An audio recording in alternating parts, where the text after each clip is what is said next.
এখানে আমি 1 কেজি ডাবলি নিয়েছি, এগুলোকে সারা রাত্রের জন্য ভিজিয়ে রাখবো। তো এখানে পরিমাণ মতো পানি দিয়ে আমি এটাকে ভিজিয়ে রাখবো ডালগুলোকে।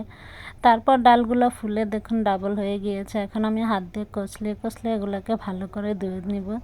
ধুয়ে নিয়ে তারপরে চুলায় একটা হাঁড়ি বসিয়ে এটাকে এখন বলক আসা পর্যন্ত অপেক্ষা করব। ডাবলিগুলো যখন বলক চলে আসবে তখন আমি দিয়ে দিব এখানে সোডা। আমি এই সোডাটা ব্যবহার করেছি ফস্টার যে ব্র্যান্ড আছে ওটার এই সোডাটা আমি এখানে দিয়েছি 1/2 চা চামচ পরিমাণ। 1 কেজি ডাবলির সাথে 1/2 চা চামচ দিলে হবে। সাথে দিয়েছি আমি 1 চা চামচ লবণটা আমি চা চামচটা ভরিয়ে নিয়েছি। তো দেখুন ডাবলিগুলো সিদ্ধ হয়ে গেছে। আমি এই পর্যায়ে আবার একটু ঢাকনা দিয়ে ডেকে দেবো, কারণ একটু পানি আছে ডাবলিতে, ওটা শুকিয়ে নেওয়ার জন্য। আর ডাবলিগুলো যেমন একদম ঝুসি থাকে, যেন গলেও না যায় বা এমন যেমন বেশি শক্ত না থাকে, এরকম আস্তে আস্তে থাকবো কিন্তু যেন নরম থাকে। তো ঢাকনা দিয়ে উঠে আমি আবারও দেখিয়ে দিচ্ছি যে পানিটা শুকিয়ে গেছে। দেখুন ডাবলিটা কত সুন্দর সিদ্ধ হয়ে গেছে। তো ডাবলিগুলো সিদ্ধ হয়ে গেছে। এখন আমি ঠান্ডা করে বক্সে ভরে নেব।